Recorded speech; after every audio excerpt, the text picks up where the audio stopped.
chosen topic for today is training and development, but we're going to specifically during the pandemic of COVID-19.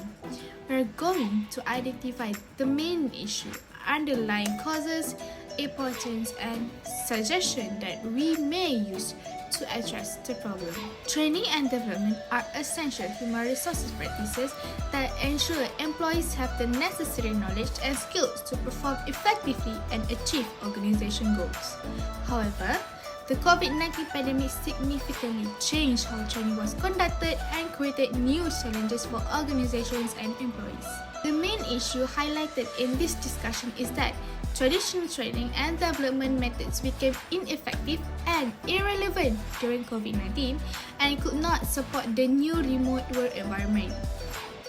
Due to movement control orders from social distancing and mandates by Government of Malaysia, many organizations facing similar issue, which is they unable to conduct the face-to-face training that they have been implementing before and the sudden enforcement to adapt to new work environment.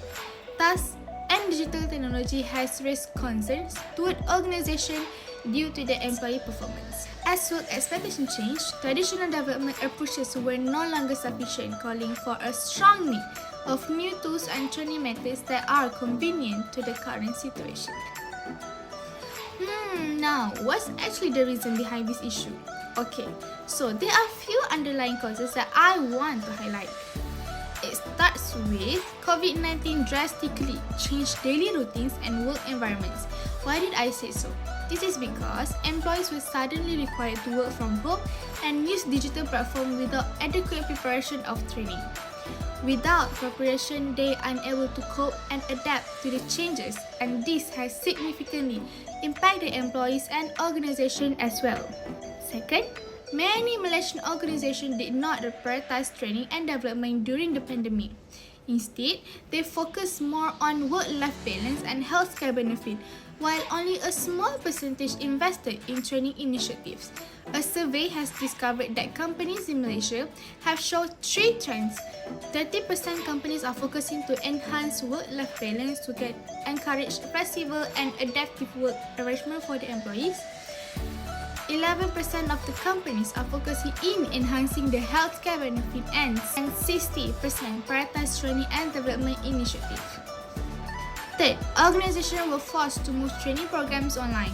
While digital training was necessary, it also led to challenges such as reduced employee engagement, increased fatigue, and difficulty maintaining attention during online sessions.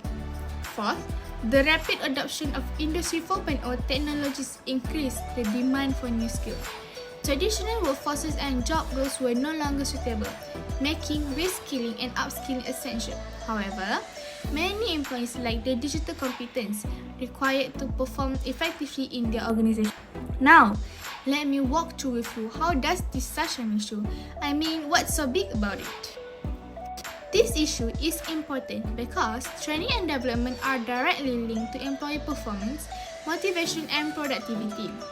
Effective and adequate training helps employees to gain confidence, reduce their resistance to change, and allow them to adapt easily in changing environments. Without proper training, employees struggle to meet job demands, especially in remote work settings. Furthermore, Malaysia aims to achieve a 45% skilled workforce by 2030, which makes continuous training even more critical. If organizations fail to invest in training, skill gaps will widen, employee performance will decline, and organizations may lose competitiveness in the era of Industry 4.0.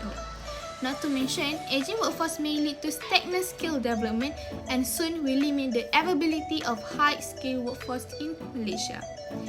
Therefore, training programs are not only important for crisis management during COVID-19, but also for long-term organizational sustainability.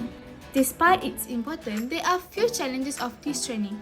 First, the old training models were no longer suitable under the COVID-19 restriction.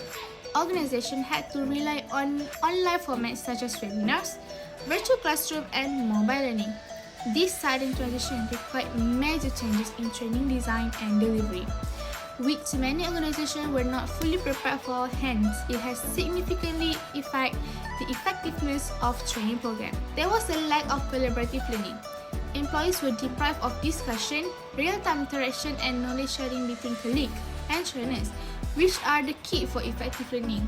However, these absences has prevented the employees from developing teamwork, peer learning, and worse, making it hard for the employees to apply what they have learned in their job.